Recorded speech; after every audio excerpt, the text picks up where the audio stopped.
of the year, not like ever, but of the year, of the year 2023.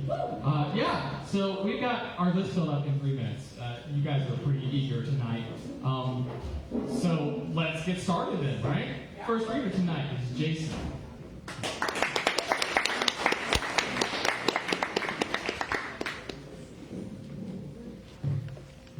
I got two kind of short ones.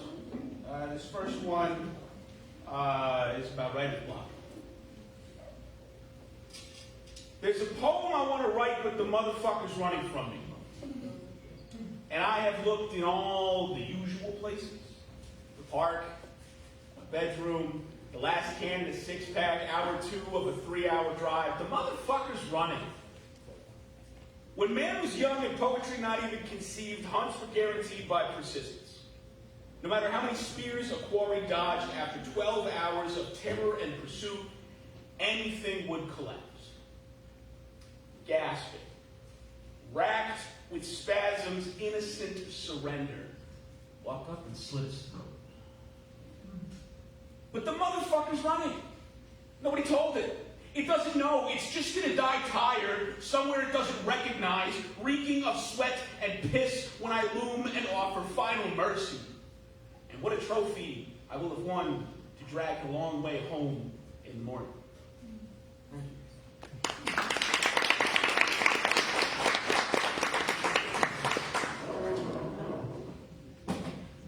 I did something weird and memorized this.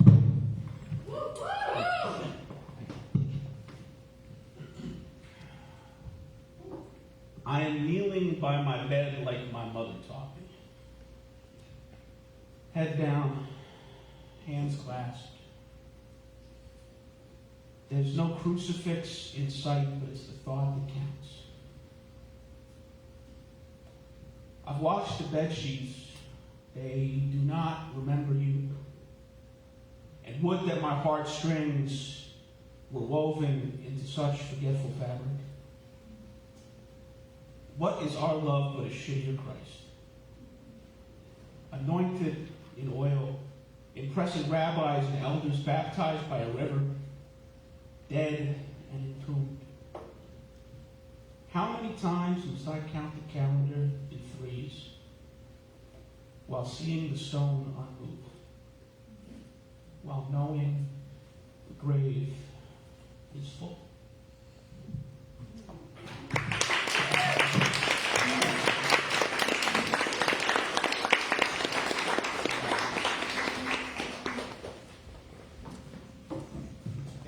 Starting us off strong there. Oh, man. Okay, well, hey, so a thing that I should tell you guys, Jason already did this, so I didn't have to tell him. We film all of these. We live stream to Facebook, so if you ever want to catch one and you're not here, you can see it on Facebook. Also, if you're coming up here to read and you do not want to be filmed, just like do one of these things, and we'll pause the video while you're reading, give you your privacy, and we'll start it up when you're done. So just so you know that, that's an option. Okay, your next reader is Borka.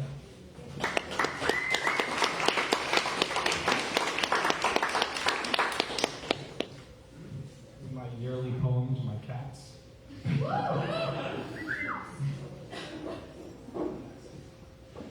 Your perfect circle, unbothered as I ran fingers along edges of bone that grew under skin, like hair in an hourglass. Digging holes was easier as a kid. Sandy alone gave way to 6-year-old muscles. Only finding peace, my parents would yell at me to stop eroding their yard. At 32, my body aches under the weight of the red clay. I count to 30, 1/8 at a time, wondering if vets take returns, hoping no one sees me. Nobody asks why I'm alone in my yard. Your warmth fills my palms as I carry you across the yard. The earth returns home with dull thuds. I'm sorry, it's state law. I'm sorry.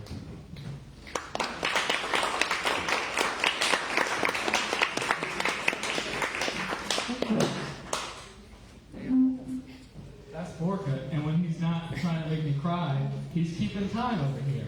In case you didn't know, there is a 5-minute time limit to whatever you read here. If you go past 5 minutes, Borka will make you cry while you're on stage, and we will turn on the camera for that. So that's your warning. Your next reader for the night is Chris Love.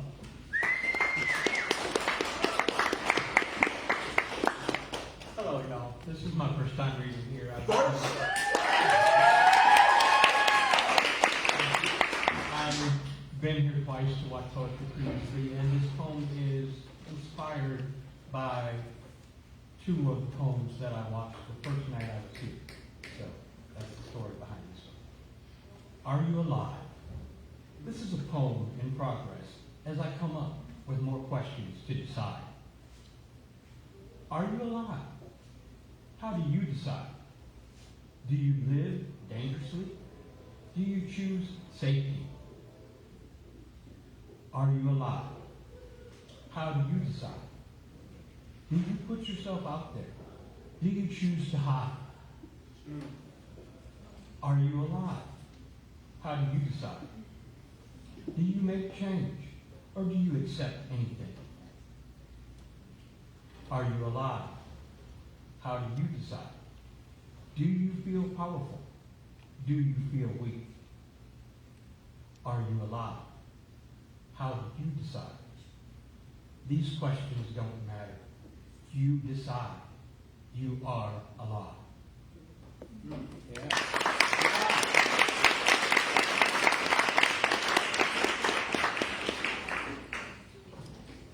In case y'all don't know, we have a bit of a tradition here. We do one more time for a first-time reader.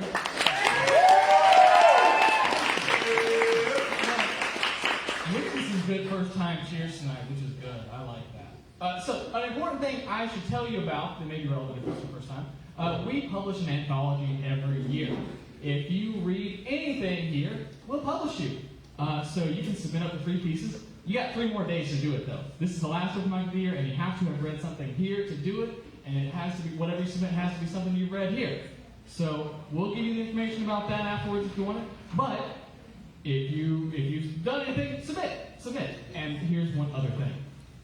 If you're here tonight and you've never read anything and you didn't get to the list in time, which is a big bummer, I'm going to leave this right over there. I put 6 extra spots on it. If we have extra time at the end, we'll squeeze in some more to make sure you guys get a chance to get what you want in there. If we don't, I can't make it possible. But if we have extra time, we're going to use it. And I'm going to have to come over here and look at it every time to remember who's next. And the next person is Anna.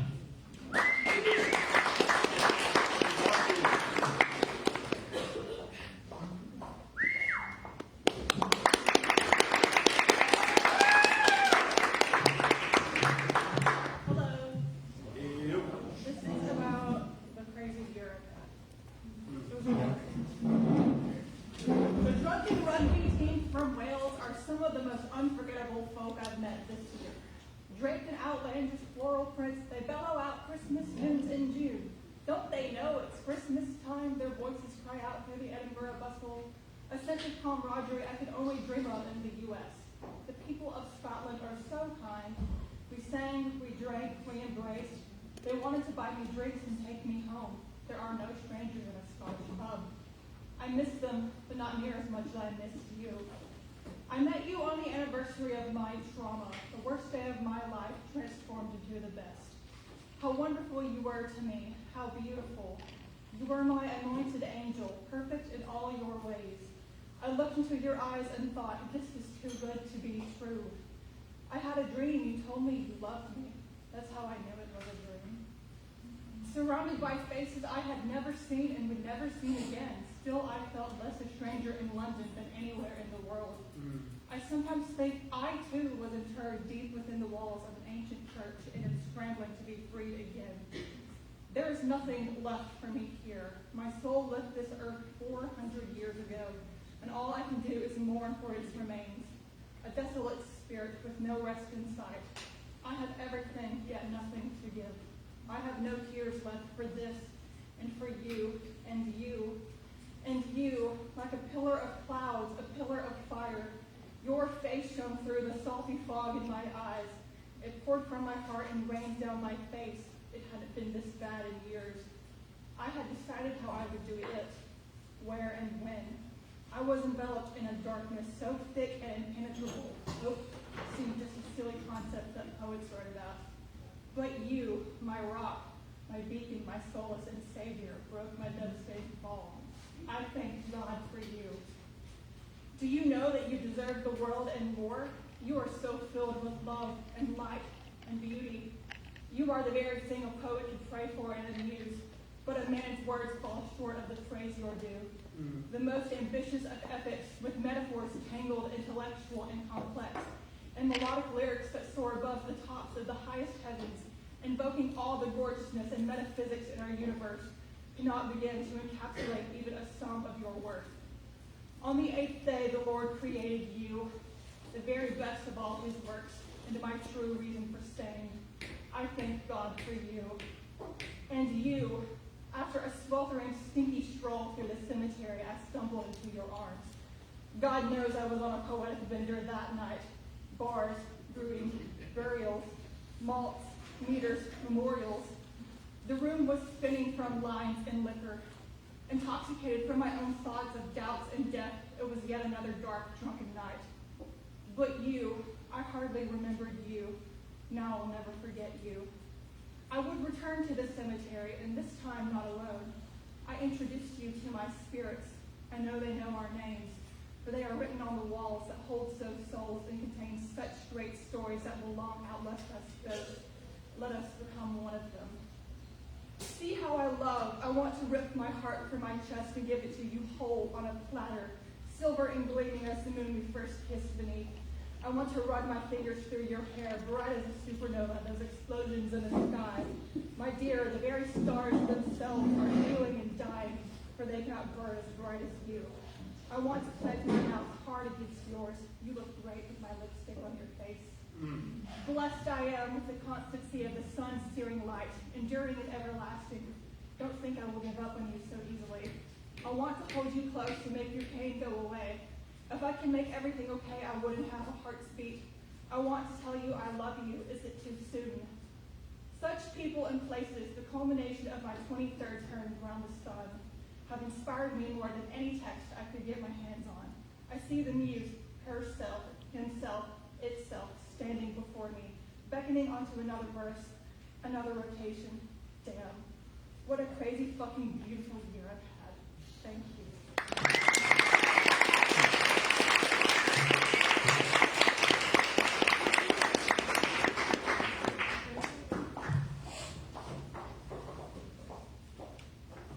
Thank you, man. That's a crazy fucking beautiful poem.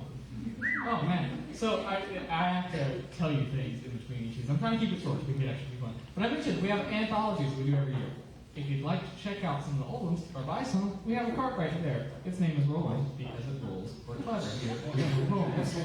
So you can buy old anthologies there. We've been doing it for years. How many anthologies do we have? It's like 7 or 8? About 8. We got like 8, and we've been doing this for a while. So you can look through those. A lot of the people you see here tonight are already publishing some of those. If you want to buy some, you can buy some. We got other things. We got shirts, we got notebooks, stuff like that. But check it out.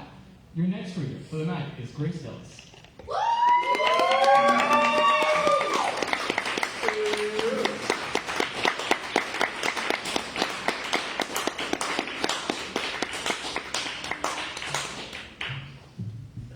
Hello.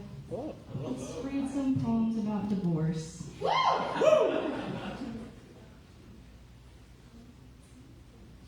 This is called, I am always surprised to hear that other people have experienced sorrow too.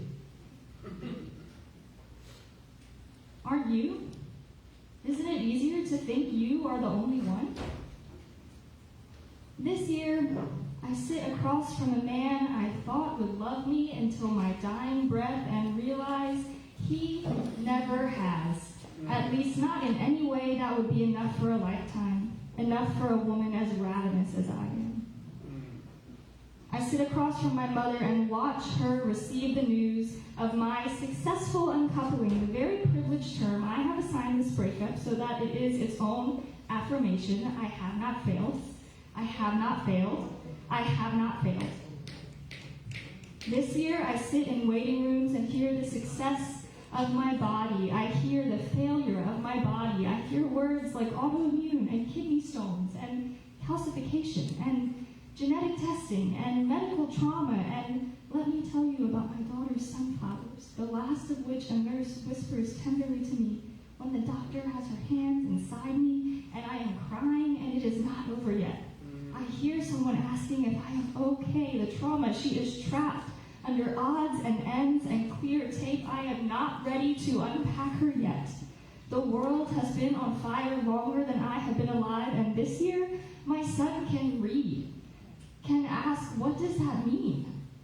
I wish I knew. You have experienced it too? Isn't it lovely to know you are not the only one? Thank you.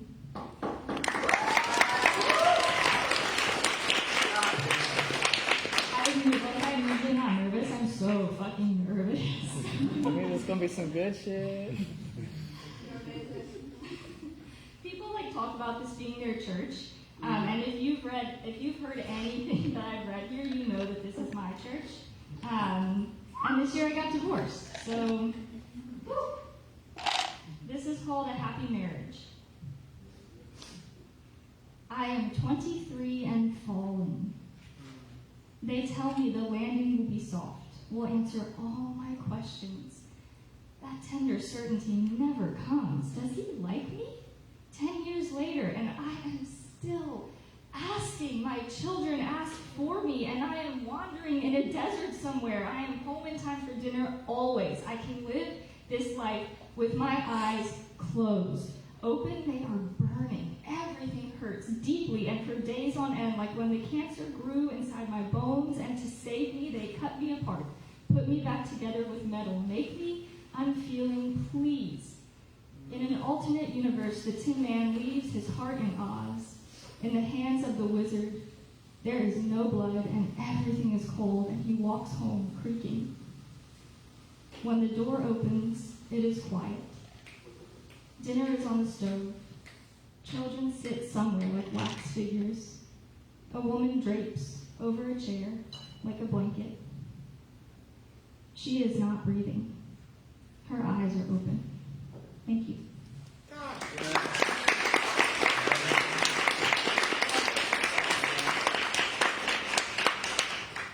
Okay, we're going to end on a little... This is called My Boss Convinced Me to Download a Dating App.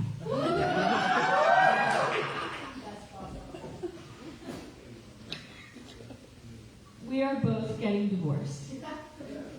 In the morning, I take my sons to school, hold them like security blankets to my chest, whisper to their teachers, things are complicated at home. They may be having a hard time. I say goodbye, drive 5 minutes down the road, and cry. Only for 20 minutes, which is not long enough for anyone to notice, but just enough to convince myself that I am not avoiding the grief that swims beneath me, my own personal Mariana Trench. I download an app, swipe right on the first man with a kind face, and the next thing I know, I am in his car, my legs wrapped around his fingers, the darkness holding all our secrets, all our wanting, like palms pressed together in prayer or confession. I would get on my knees for him. I want to be something soft, something you could sink your teeth into, a ripe Georgia peach pulled straight off the tree, but I am something else, something with prickles, something slightly sour but still flowering. The last 10 years of my life flash before my eyes with so many moments wasted, but this one, someone under my skin in every way I like, someone kissing me in a parking lot like I'm a teenager again, my hand pressed against the warmth of someone else's beating heart, someone in dreams from which I wake, wet and panting. These moments I will hold and not let go, and they will make me soft. Thank you.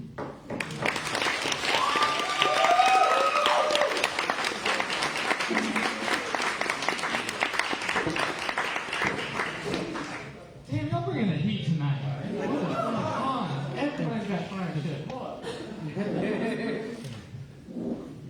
I realize that I'm going to confuse myself. If I'm going to start taking this back over there, so if you still push it, just go over there. Sorry. Shit, I had some stuff I need to tell you. It all feels really unimportant. Membership. If you like what you do here, and you want to do more stuff with us, we offer membership. It's $25. It'll get you a whole year of membership. We got things like a Discord channel for members only. We've got We do workshops. We had one recently. That first poet you read, who did the thing where he got on his knees and did his poem, was really cool. He did one on performing poetry. See, we look out for that talent. We get them to teach us things. We do meetups. You want to hang out with the people in this community? So there's a few things you get. You can also get a member gift. We got some mugs over there. I'll show you one in a minute because I forgot to bring it with me. But we're also printing t-shirts. Those have been ordered now, so there's going to be new member t-shirts. So we're in an area in between where if you become a member, you can choose. Do you want the mug or do you want the t-shirt? Anyway, there's some cool things. You can be a member. Okay, yeah, poets. We got more of those. Your next poet is Mary.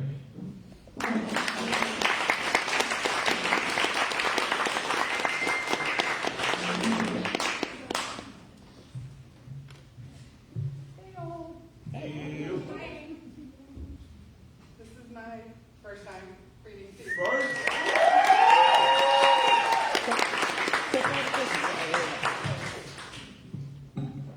Better? Yeah. Okay. So this is just a little story I wrote. Poor Rudolph. He was a country deer, born and raised. When Santa found him and introduced him to city deer, he just didn't get them.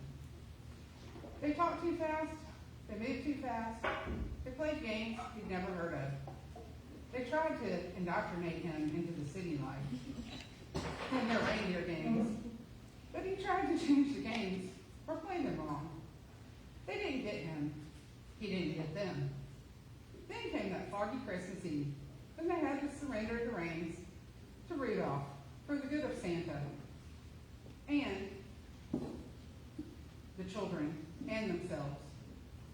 Once they got back home and got a few days rest, all the reindeer loved him. They let Rudolph teach them a game of his own from the country.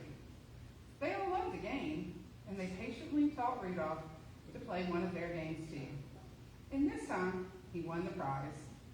I'm sure it will go down in history.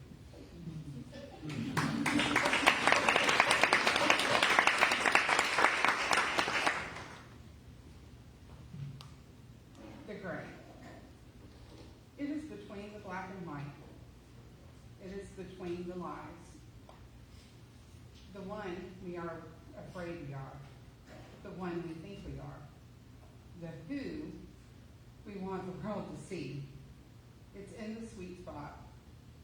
It's in the hugs and handholds and honest words between both sides. It's honesty. It's integrity. It's love. It's compassion. It's empathy. It's music. It's the in-between. It's compromise. It's all of life together. It's the calm. It's light. It's truth. It's meeting in the middle.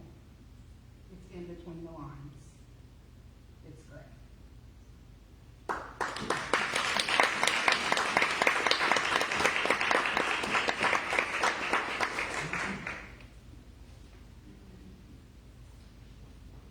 Vision quest. I went on a vision quest with all my heart and soul. I went on a vision quest to find what might make me whole. I went on a vision quest to stop being dodgy. I went on a vision quest to become more in my body. I went on a vision quest to see what I could see. I went on a vision quest to be more of me.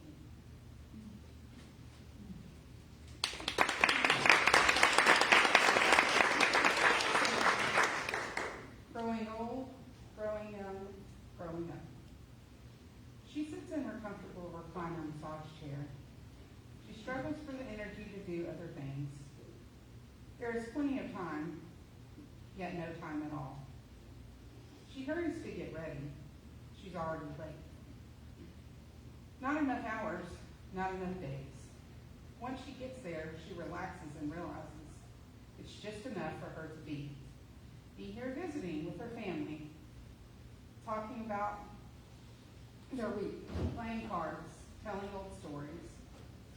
They always end up telling old stories. She's got plenty of time, and yet not enough time. She thinks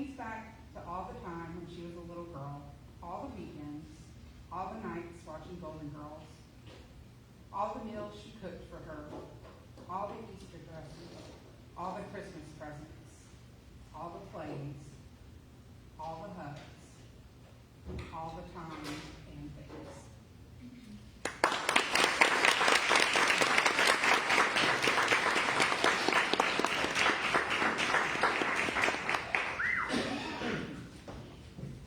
Thank you, Mary. Y'all know what to do. One more time.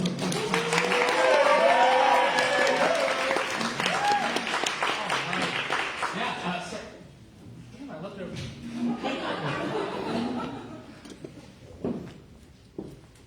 Yeah, so I mentioned that if you become a member, you can get a nice mug. We got one right here. Looks good. It keeps your things hot and off of your clothes.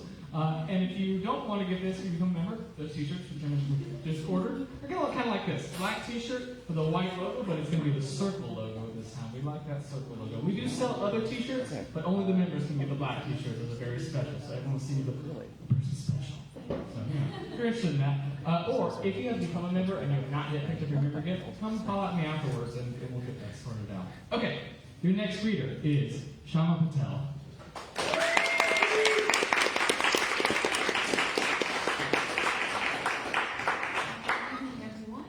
I'm here to share a couple of my poetries that I've written. So let's begin. The first one is Christmas Spirit.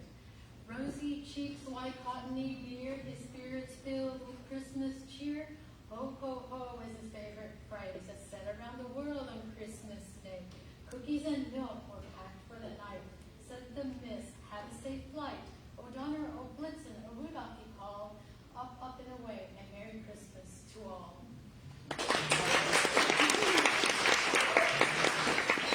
The next one is Angel Wings. It was a starlit night when an angel came and gave me a pair of broken wings. I never knew what the wings were for, but when I met you, my wings became whole. The spell from your love released the wings, and they were sent back to heaven for a guardian to keep.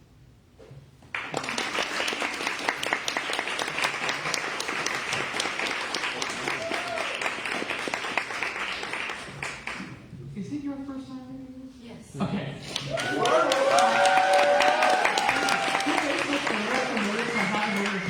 Am I going to ask someone if it's their first time and they've been here before and then they're going to... Anyway, I'm glad you said yes.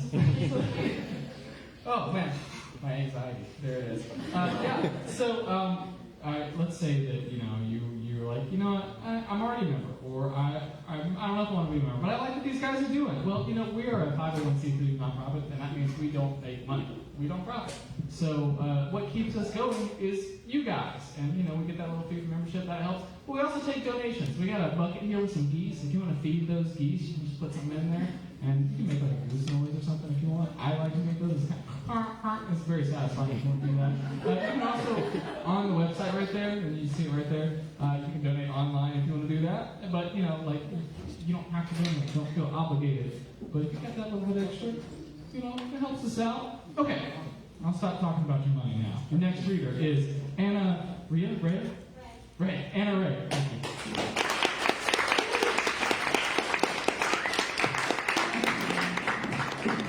Hello, everyone. Oh. First time reading.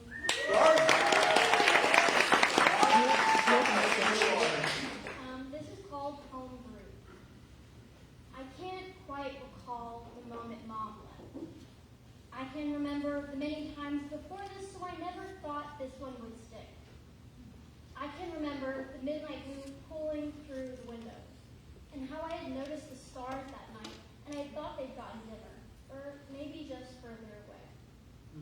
I remember the last owl hooting up to you left, and the annoying little insects that were only a background noise at the time, but the last goodbye is lost in my head, along with the rest of you floating around, separate from the rest of its body.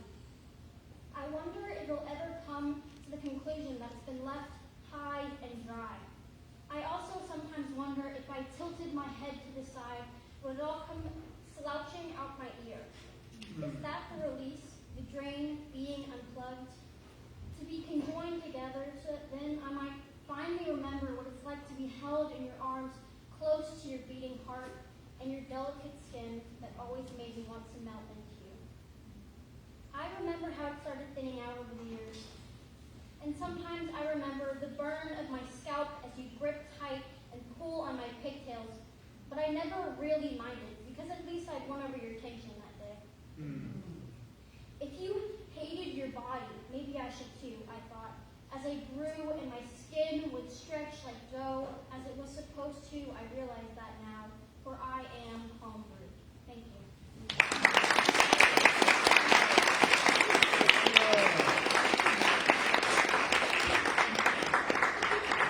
Y'all, I'm gonna give those hands a workout today.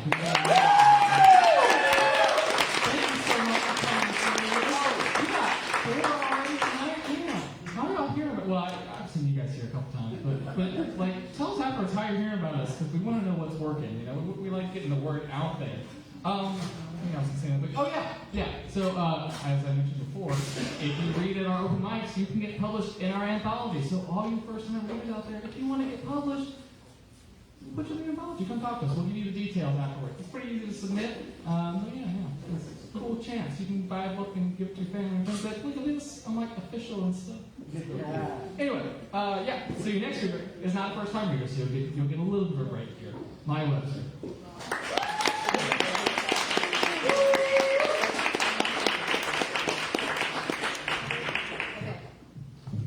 I thought I had more time. Nope. This is a continuation of something I've read 2 times ago. It's prose. In the front row sat a young woman, crowned with a large twist of golden hair. Thin tendrils fell from her tight bun, fanned over her long neck. It grew in a thick path down her nape, ending in a point where the blue collar of her pressed cotton dress began. Helen and her father filed into their seats a few rows back from the front pew the woman occupied. She did not turn her head as the church filled, and the humid air hummed with whispers about her presence. When all the congregation was in their seats, the collection plate was passed around. It was a battered bronze bowl, the edges polished to a high shine by years of fingers handling it, passing it, dropping their meager offerings. Jameson Bird set the plate on his lap and fumbled with his back pocket, pulling out an old leather wallet from which he took a crumpled dollar bill and laid it in the center of the bowl before passing it to Helen. He had always given her a quarter before church for her to put in when it was passed, and each week she searched for a way around dropping this limited allowance into the coffers of the church. Every day on the walk to school, she passed Gilbert's Grocery, its front windows lined with pralines and gummy rings and chico sticks and toffees and bit of honey and moon pies, and thought how much better that small fortune would be spent on something that would coat her mouth in sugar and make her teeth ache from sweetness. Her fingers grasped the edges of the bowl. The metal was warm with human touch, slick with the sweat and oil of the parishioners' hands.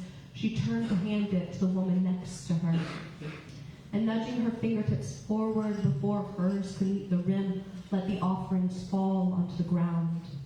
It fell with a dull, hollow sound against the wooden floor of the church, and then a chorus of musical dings and clatters as the coins rolled and rattled to the ground. The heads of most of the room turned, and Helen ducked down in her pew, picking up the quarters and dimes and nickels and folded bills meant for charity. On her hands and knees, she looked beneath the pews, finding the pair of shoes in the front row which she did not recognize. Her ankles were crossed, stockinged, and slender, but Helen Bird could see poking out from the woven nylon little golden hairs shining in the morning light that poured through the church's east-facing windows.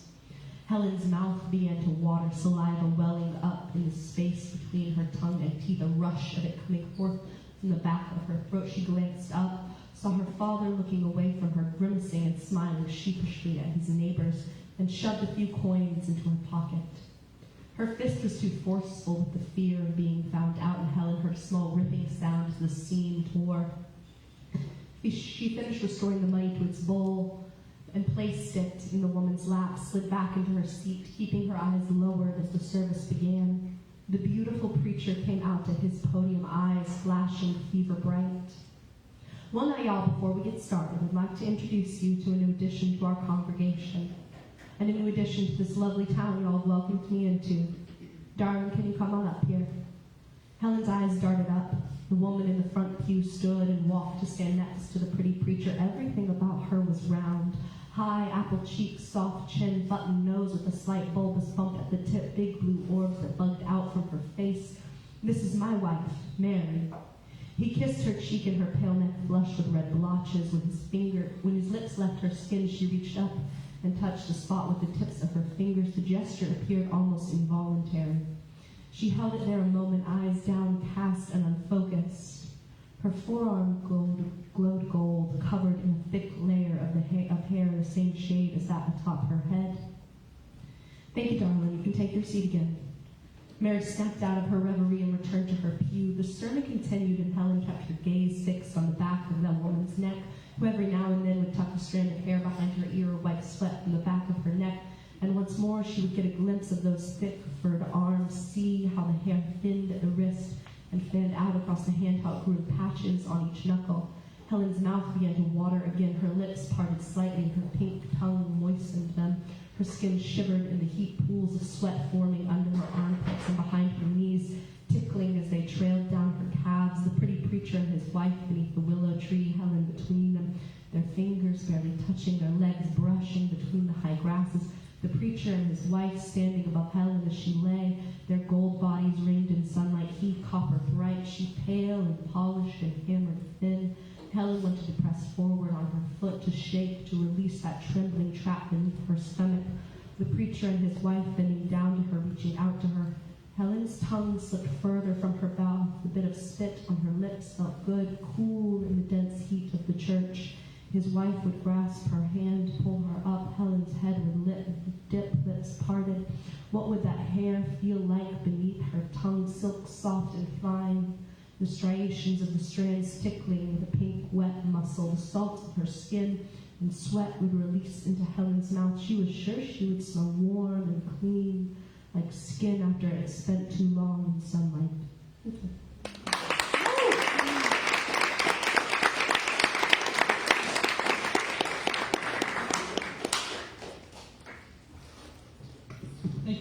I said that's not the first time you're here. I guess you probably could have told me. I didn't have to tell you that. So yeah, I mentioned like all these things you can do with your money, but we're here in this space here that Straight Tail Institute, and it's pretty dope. So a thing that you could do with your money before you like throw it at us and stuff is get yourself some food, some drink. Make sure to tip your bartender. Take care of them because they're taking care of us, and we like using this space. This is good for us. We want it to be good for them too. So please be good to them. Okay, your next reader for the night is Timothy.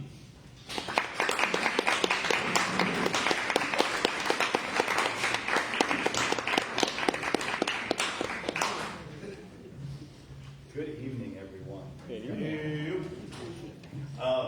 Okay, so the last couple times I've been here, I've brought some really heavy, serious shit. Chief and John would kind of sit here and butt poo-poo a little bit. So I'm going to go a little more comedic tonight, and I'm going to tell you one of the most embarrassing things I could ever say about myself.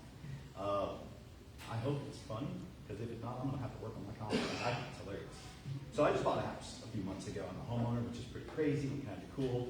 And I'm looking for 30 years of debt. It's going to be fantastic. But I just bought a house, and everything is different. My living room is different, all the shapes of everything that I have is different. So I have gabled, in my living room, I have skylights. Gotta take a breath. I have skylights. And they sit right over my couch. And I was laying there one day, and I'm like, this is kind of free, right? Then I had that other thought, they're kind of free right now. And I decide on that Saturday night that I'm going to have a little self-reflection time. Now, I think I don't know what that word means for most of you, and by the way, if you know what it means, you're all perverts. I can't believe I'm telling this story. But Saturday night comes along, and I'm laying there, and things are going well. I've got my selections picked out. I'm ready to have a good time with me. Even got festive Christmas music going. Now, I'm OCD and I'm ADHD, and for that, those people tend to have something called obsessive thoughts or intrusive thoughts. Now, we all have intrusive thoughts, sure, but for people like us, our obsessive thoughts tend to be like that redneck ex-boyfriend of your mom's who just comes over and sits on your couch and is constantly talking about how Democrats are bad, and if you engage them, they're never going to leave, right? You've got to ignore them. Didn't learn that until the last year. On this night, I didn't ignore them. I couldn't help it. So I'm laying there. Things are getting good. And all of a sudden, week with world news. My head just starts going out of nowhere. I'm not thinking about sex anymore. And it's an auditory voice of some news reporter from the 50s talking about purity in America. And all of a sudden, there is a vision shot in my head of a 1950s playground. And kids are playing, having recess, the story's getting weird, I know. And And then all of a sudden, a young boy turned around, and he's like, "Hey, everybody, he's touching his wiener." That threw my whole fucking night off. Like, it just stopped. I couldn't stop laughing at the fact that my own mind cock-blocked me. So I'm laying there, and while you think the story might be over, it's just about to begin. So I am laying there, and I'm laughing my ass off because it's just funny to me. And as I'm laying, I'm laughing so hard that I start to cough, and then I sneeze, and right then I blow it. I don't mean I had an orgasm. What I mean is I blew the vibrator out of my butt that I hadn't told you about up until the point of the story, because I wanted it to be an entrance, and it was more like an exit. This motherfucker shot out like a torpedo from me across the room onto my wooden floor. And I don't know if anyone has ever tried to chase a vibrator on a floor before, but it's not easy. Especially when you were a little bit drunk and you've had a really good night already, so you're chasing after it like a sloth, trying to get this shit. While you're fully naked and your dog is looking at you. And he's seeing this doing that across the ground. He thinks it's playtime because it's a toy. So you're having to chase your dog down at the same time. And he thinks it's playtime. Well, I'm trying to slap him to tell him stop. And again, I'm half drunk, so doing more like do that. Well, he thinks we're playing, so he slaps back.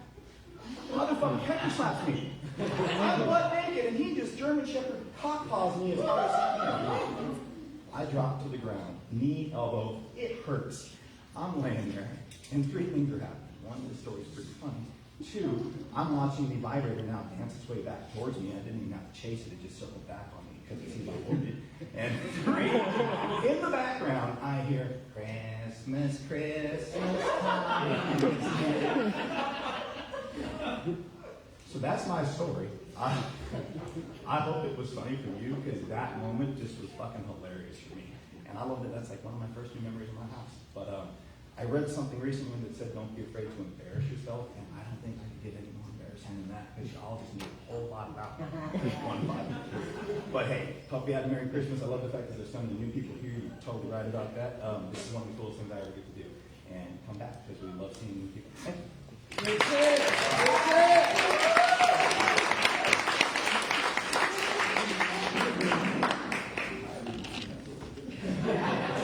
Is it just me? Is it like very humid in here?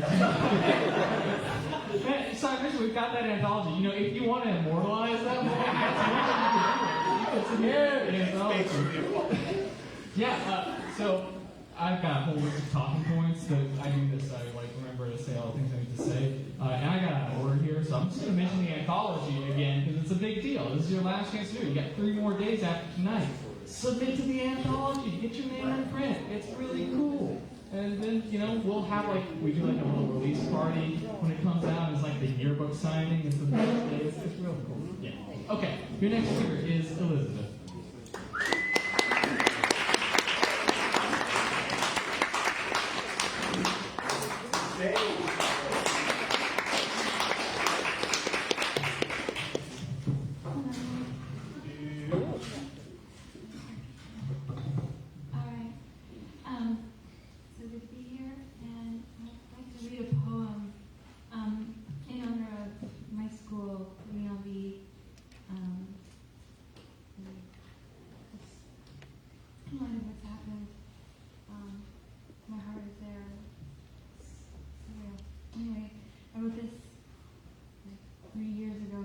Take Heart, crossing Maryland Parkway.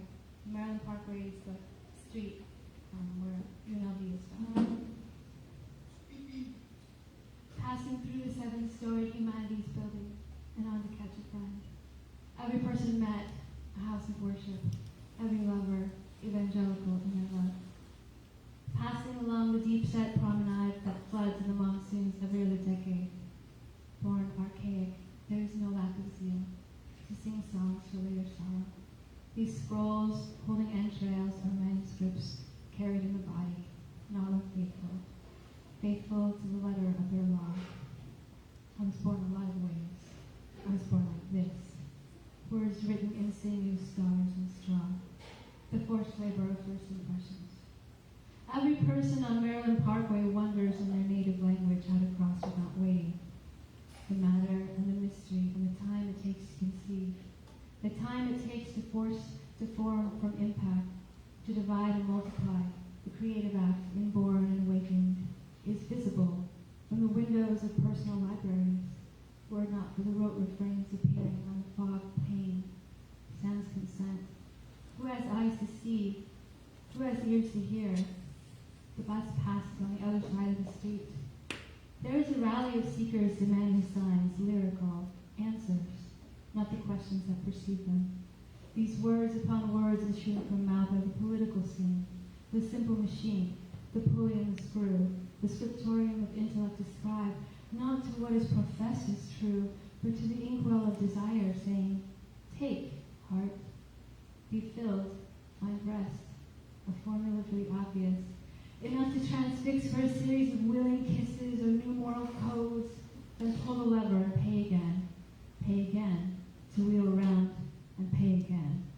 This railroad stop required a house of learning, but its every interior is a cathedral, paper in hand, children in bed, and new flyers, like wisps of prayer, are posted along the connecting corridor. In these dry decades, I ask, take this heart, let your blood run in the inkwell, cover every letter of the law.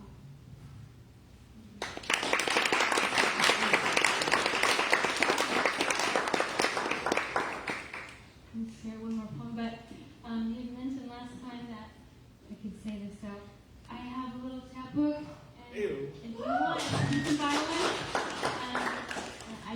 Over there. So anyway, poets are usually not great at selling things. I'm terrible at it, but I do like sharing my poems. Okay, this is called At Sea Level. By way of the desert, the ocean, a broken tree, the war will end. Whether in our lifetime, my daughters, my son, remember your eyes were trained to see. Should we be separated at the checkpoint, forced to make the journey by memory? Remember nights your troubled sleep brought you to my side? The word entrusted will not return empty. Years of a brutal regime, the rule of lawless men, the cut-off sound of corkscrew-driven tears, contorted muscle, reflex, driven into lungs. Even so, a friend born for adversity, a song of ascent, the final say, no one suppresses. We will see each other again.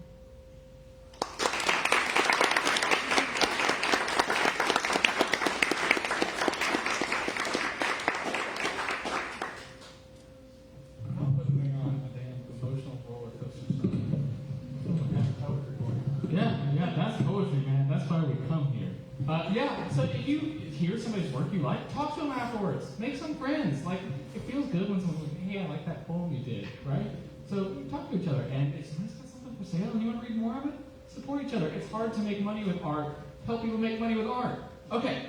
So one other thing, I mentioned that we're a nonprofit. That means that we have a board election every year, and that's coming up. So if you'd like to be more involved in the direction of this community and how it grows and what kinds of things we do and how we operate, let us know. You could apply for a board position, and that's kind of cool too. We do little board meetings every month, and we plan out what we want to do. You can be a part of that. Come talk to us afterwards. We sent out an email to everyone who's on the mailing list. So if you're on the mailing list, you can check that for directions about it. But otherwise, come talk to us. We'll fill you in. Okay. Your next reader is Max.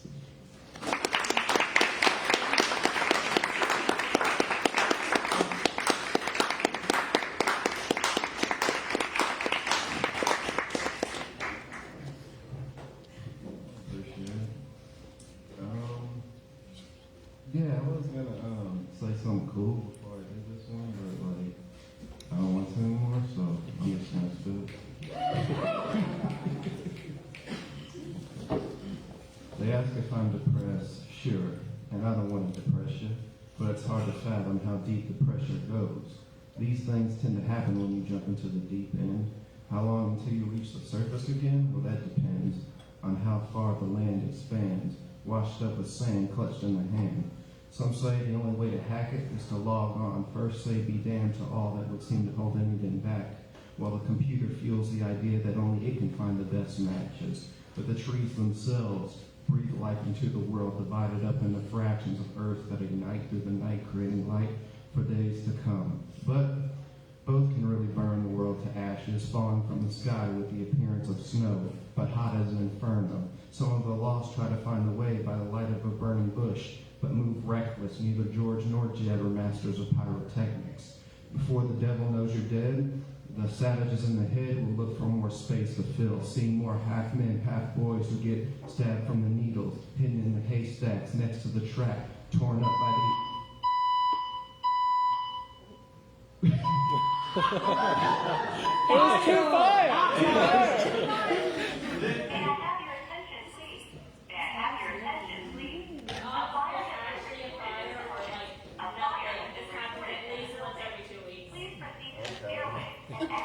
Spit that fire. Yeah.